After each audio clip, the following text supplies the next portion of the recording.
So I think that we are live, my dear friend and partner in crime and colleague and hashtag HA Dream Team. Hey, the dream team. Well, hello everyone. Good morning for all the people that are in Australia. And wait a second. Okay, and good night for everyone that is tuning in from Europe. Actually, if you're tuning in from Europe, just please shut down your computer, go to sleep. It's way too late. And from all the American and Canadian friends. So just because there are so many new people in this Facebook group, I think that it's time for us also to introduce ourselves once again. I am Claudia. I'm the founder of Nourish by Claudia and of this Recover from HA Facebook group and the HA Recovery protocol. And here we have the wonderful, wonderful Jade, personal trainer, mindset coach, founder of the It's a Mind Game podcast, and partner in crime in the coaching protocols to recover from hypothalamic amenorrhea and eating disorder behaviors. Welcome, Jade. So nice to see you. It's always amazing to see you. How are you? I'm good. I'm excited to be chatting with you as always because it's wonderful things we're here to talk about, and especially today's topic. I can't wait. Yes. So today, without further ado, let's introduce the topic. We're going to discuss three main sabotaging behaviors that we normally see in clients that are thinking about recovering from an eating disorders and hypothalamic amenorrhea, but they are not quite there yet. And I'm really thrilled to have this conversation because it has been coming up quite a lot in the past few weeks. So when it comes to sabotaging behavior, shall we start with the first one so women really understand what we're talking about? So there are three main sabotaging behaviors, and definitely the first one is feeling that you're not sick enough, which then lead to postponing your recovery journey or procrastinating all the steps that shall be taken to recover once and for all. So Jade, have you seen that happening? Yeah, absolutely. Because depending on where we're at in our HA journey, some are feeling horrible, like it's a struggle to get out of bed. It's a struggle to stay awake through the day. Looking at food is a struggle. Keeping away from food is a struggle. There's that constant, this is just a disaster. And I feel like those women tend to be more willing to sort of venture into the HA recovery process because they're so down in the dumps that it's like, I've just had enough. Like, how much more? And don't get me wrong, I'm not saying that's a blink of an eye, I'm in HA recovery, but there's a stronger desire to feel better because you just feel so drained. But then you've got some other women who are experiencing HA and they're feeling good. I'm full of energy. I eat really well. I love my training. Everything's awesome. And like firsthand, I was that girl for 6 years, and it was really difficult to admit or even research that there was an issue because I felt great. But little did I realize that I was running on adrenaline all the time. I was using up all my cortisol stores, and I had the mindset, and as many women do, and I'd love to get your take on this, Claudia, is that because we can still do it all, it mustn't be a problem. Like, it's okay. We don't take into consideration that essentially a whole system has shut down. And I understand we can justify it as though, yeah, but look at me go. I'm still running. I'm still lifting. I'm still jumping. I'm still being superwoman. Who cares? Who cares if there's no period? I've got plenty of time to get it back. Later. But, there's multiple trains of thought there, which is one, if it was any other system in your body shutting down, you would be at the hospital. Just because you can live without it doesn't make it okay. It's not a sign to keep going, keep pushing. Your body can take it because it's not made to take it. It's made to make you feel amazing all the time and literally be happy and healthy. What are your takes on that just the delay? Yeah, and I think that the medical system is not doing the best job at the moment to support women that don't have a menstrual cycle. Because if you have a man that walk into a doctor at the age of 35 and say, look, the last time that I wanted to have sex was 15 years ago, the doctor will really pay attention, will run all the tests and will try to fix the problem. If instead a woman walks into an office and say, to a doctor office and say, I don't have a menstrual cycle, I haven't had it for the past 5 years, normally the answer is, okay, let's get you started on the pill. So it's going to fix the hormones. And if you want to have a child in the future, you can do IVF. But if you already had children, well, it's not even a problem any longer. And we can just start you on HRT, which is hormone replacement therapy to protect the bones. So that's the narrative that it's normally that explains in a nutshell what happens in the doctor's office. Not all the time, but unfortunately more often than it should. And plus, going back to what you just shared, the fact that we can tick all the boxes doesn't mean that we are living our best life. And it doesn't mean that we are living our full potential. I have women coming to me saying, I'm eating enough. I'm eating like my partner. I'm eating like my best friend. So possibly it's just all in my head. I'm not sick enough, and I don't deserve to get better. I don't deserve to join your program or have a consultations with you or Jade, because I'm eating fine. Or then I have other women that says as well, I'm thinking about food 95% of the time, but that's pretty normal, isn't it? And normally my reaction is, it shouldn't be this way. It just shouldn't. And if your reproductive system has been shut down, if you're constantly thinking about food, if you think that you're eating enough, but your BMI is still on the lower end or just, just barely there, well, then you are sick enough.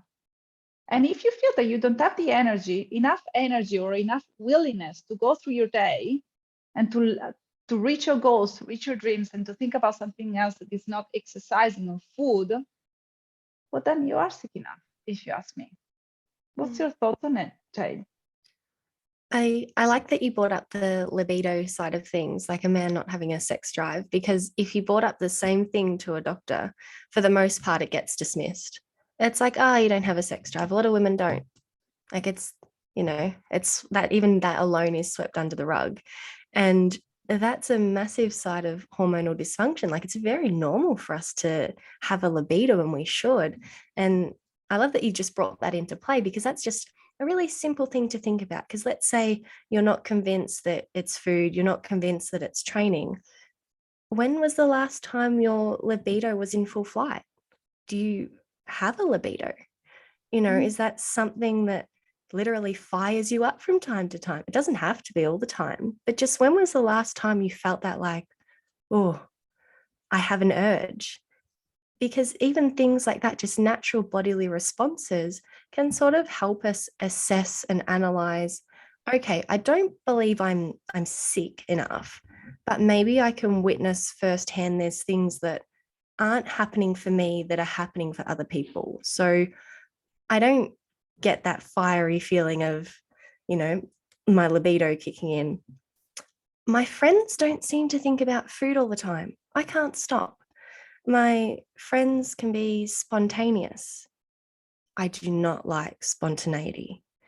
And those things are really big blocks to think about, because I know, for one, the idea of being spontaneous, and many of the clients we speak with, whether it be through programs or even just online through different interactions in our challenge group, spontaneous plans are a big no-no. Like they're very scary, they're unpredictable. 99% of your being says no to spontaneous plans. But that falls into the HA recovery bandwidth, because that's a part of living your best life, is that someone comes to you with something exciting and you can go, yeah, that sounds great. Yeah. And that also raises a question. What's the plan for 2022? Maybe sometimes it's not about getting the period back or getting pregnant, which is what we hear every day, 10,000 times a day, but it's about having a sex drive, being able to order what you want from the menu without thinking about it in advance. So there are so many things that falls into the HA recovery category. And that's going to connect us to the second biggest sabotaging behavior, the all or nothing thinking.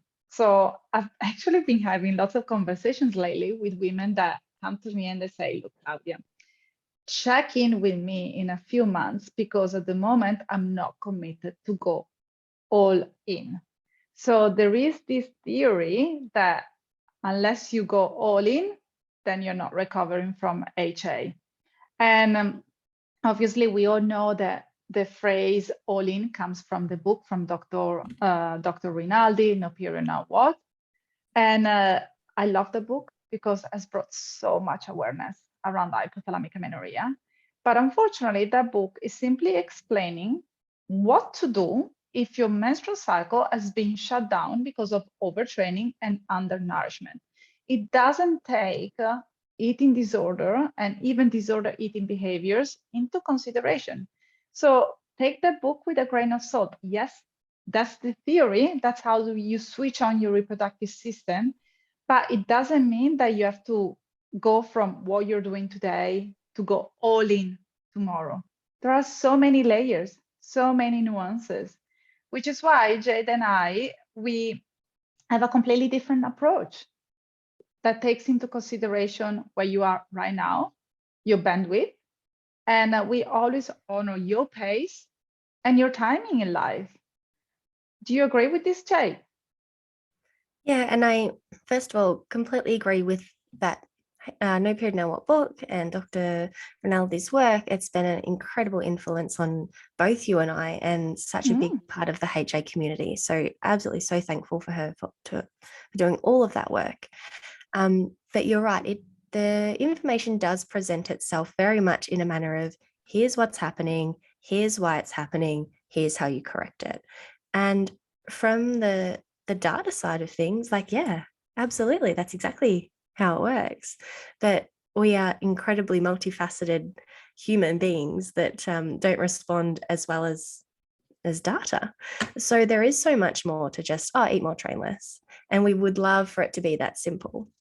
But there's actually so much growth in learning to take the steps that you need in order to progress, rather than someone just dictate, this is exactly how you do it.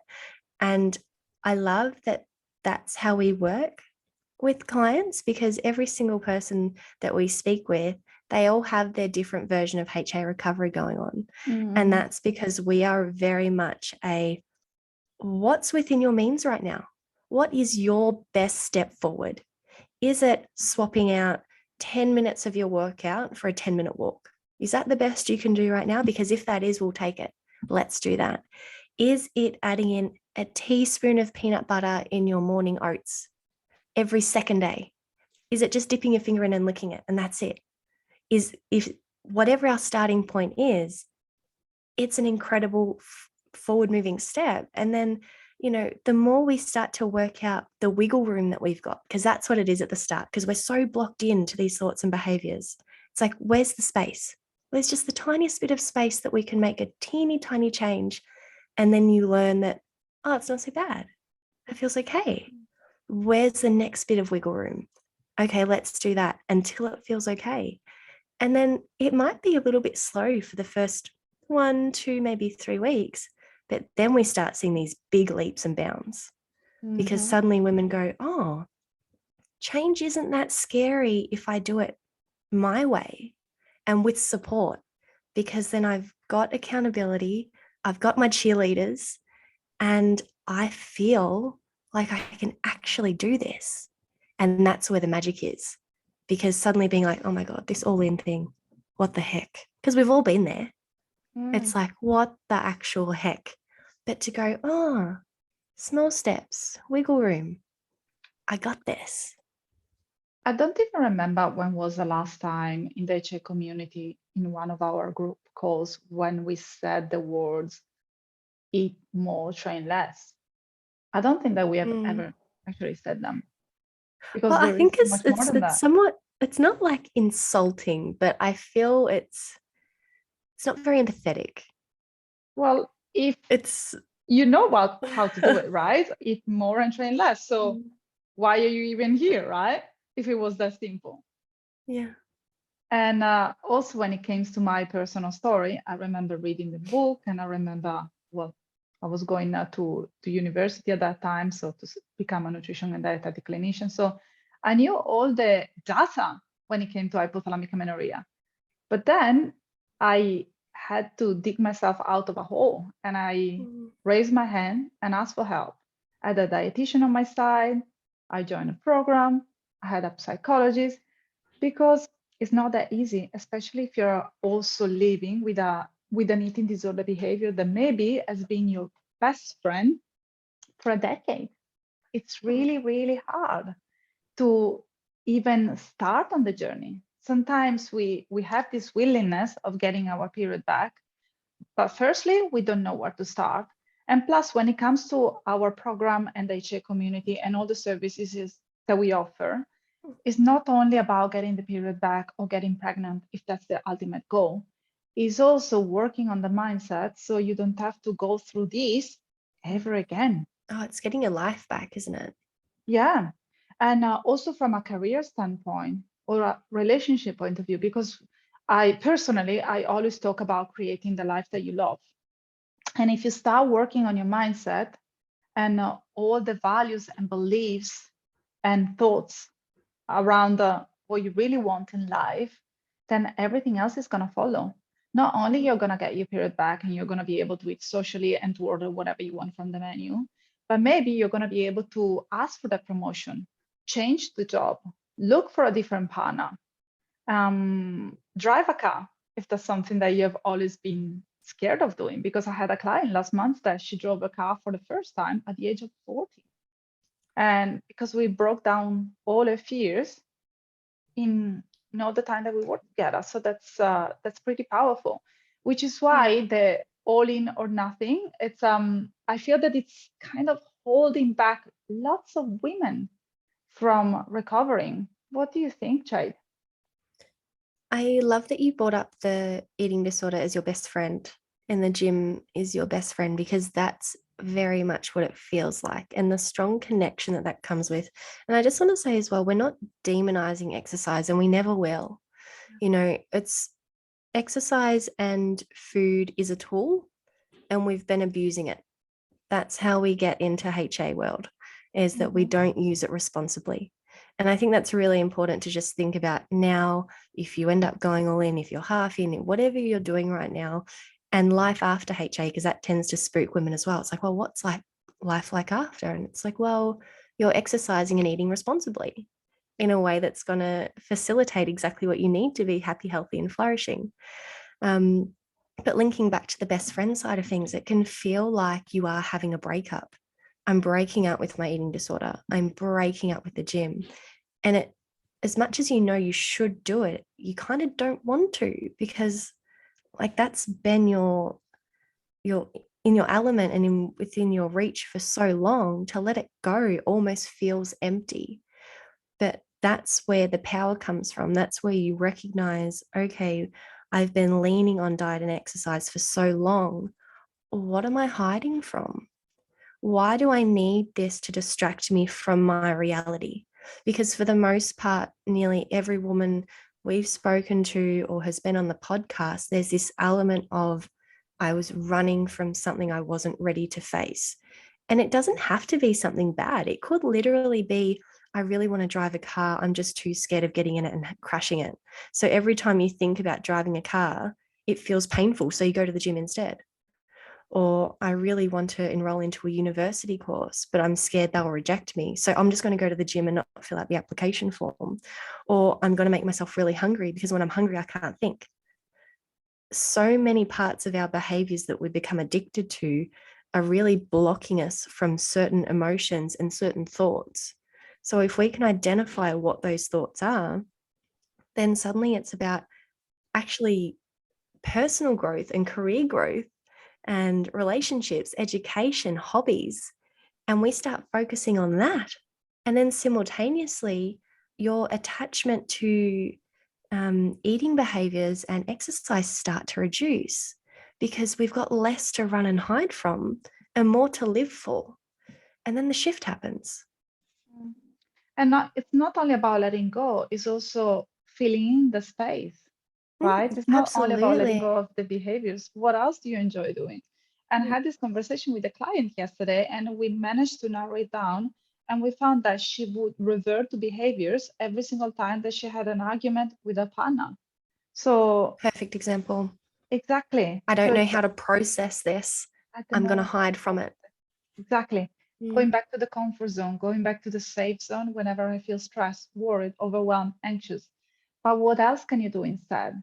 And possibly you know the theory behind what we're talking about, but how can you really implement it in your life so it doesn't suck the energy and the fun out of it?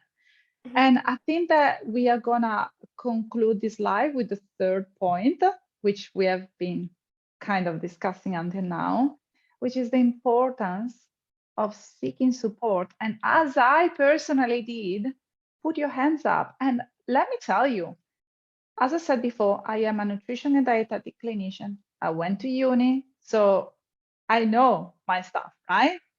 But I still hired a dietitian to help me out when I went through an eating disorder and hypothalamic amenorrhea. Because sometimes it's not enough to Google the information, it's not enough to find what's the best supplements, it's not enough to eat a little bit more. You want to make sure that you tap in on the reasons why you are acting in this way, why you are engaging with these behaviors.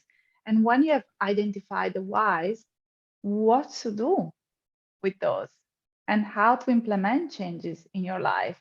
And that's where the magic really happens, Jade. And I mean, Jade, she's a mindset coach and she is amazing at what she does. I've seen women enrolling in the program and changing their language just after one session with Jade or after our group course. But what's your take on this and looking for support and changing rewiring your brain, let's say? What do you have to say about this, Jade? Well, I love that you bring to the front of the force that you still asked for help despite being Yeah. completely and utterly trained in the field, because you are incredible at what you do and you are so full of knowledge and you've helped so many women along the way. And a big part of it is just knowing that as humans, we are filled with so many biases. And with all of the information that we have in front of us, whether it be from a university side of things or Dr. Google, we will pick and choose the information we want to suit the outcome we want. And a big part of life is navigating, okay, what false tales am I telling myself and what's real? Like, what do I want to be the outcome versus no, this is actually logical? And you could apply that firsthand with your experience, Claudia, because you know what you needed to do, but it wasn't enough. Like, you have more knowledge than most about it. But it's like, it's so easy to go, no, surely not. Surely I don't need to do that because there's plenty of evidence that says if I go this way, it'll still work. But to have someone talking to you about it, going, you know what, this is the best process. How can we get it done? What can we do together to get you here or there?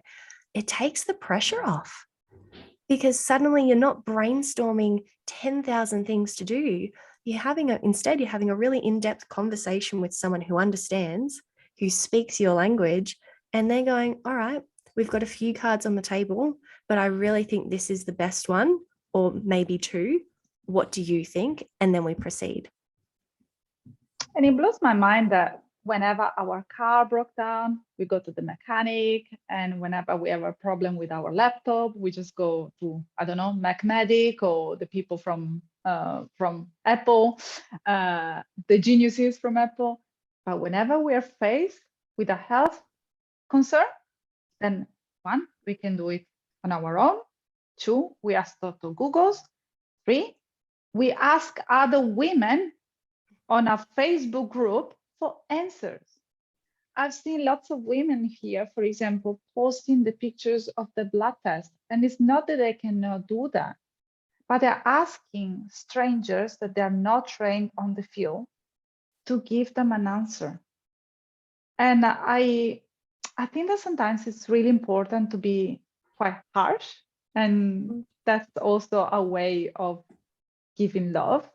But if you have questions when it comes to your health, ask a professional. If you would like to change the way that you think about food and training, ask the support and guidance of experts like Jade and Aya. Don't ask women that you don't know that are struggling with the same thoughts and feelings, because that's going to set you back by months and months and months. And I don't want to sound doom and gloom, but I think that honesty is also very important.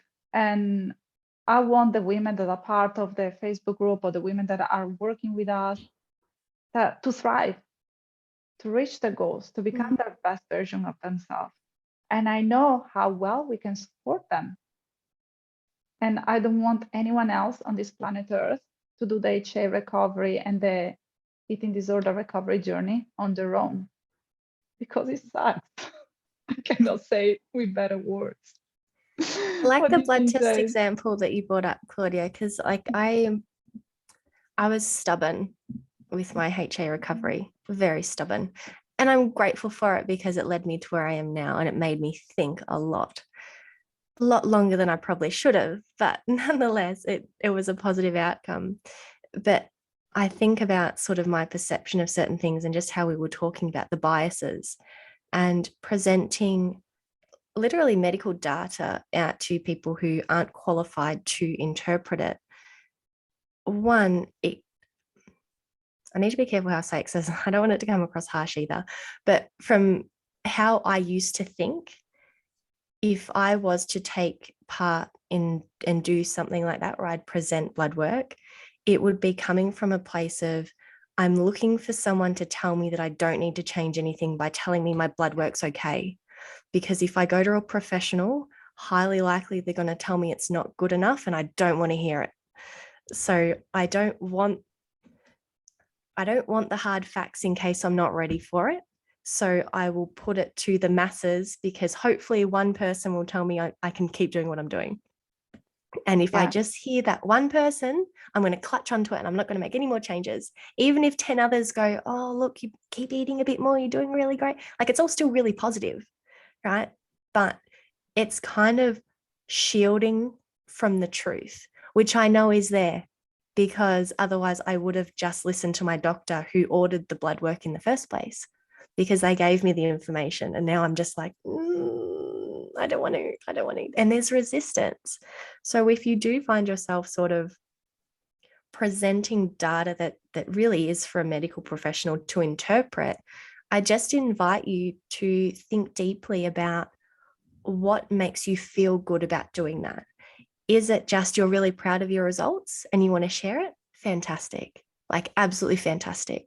Is it because you know you might need to do a little bit more and you're too scared and that's why you're showing it? Like just have a deep thought. But absolutely, blood work's amazing. One, to be interpreted, and two, just to see that progress is happening. Like keep having blood work. But just that idea of asking people who aren't qualified to interpret it, where's that coming from? What's the motivation? Yeah, and also if you're going to a doctor on the same page and your blood work seems to be fine, but you still don't have a menstrual cycle, please take that doctor advice with a grain of salt, because not all doctors are experienced on hypothalamic amenorrhea. They all have the different skill sets. Always questions the things that you hear and the results that you get. Actually, can I just interrupt one thing? Because I learned this Please. along my HA recovery journey. Because there was one point where I actually had blood work, and not everything, but most things were within range. Like my progesterone and estrogen were looking good, and I was like, oh my gosh, I'm nearly there. And I had a little bit to go. And I ended up speaking to another medical professional later on who said to me, look, the ranges for hormones are so great that even though you sit within the range for your individual body, it could be too high or it could be too low. So when in particular general practitioners go, oh, you're within the markers, it doesn't really mean much, because it's like, but for you as an individual, you might need more, but they're not qualified enough, and it's not through bad intention. They're doing the best they know how, but because they're not well versed in things like HA, they think that it's okay. But then you speak to someone who is well versed in it and they go, oh, look, but really for what you've been experiencing, you do need a little more, or we do need to wait this out. And that was something I didn't know. I thought, well, if I'm within the markers, I have to be okay.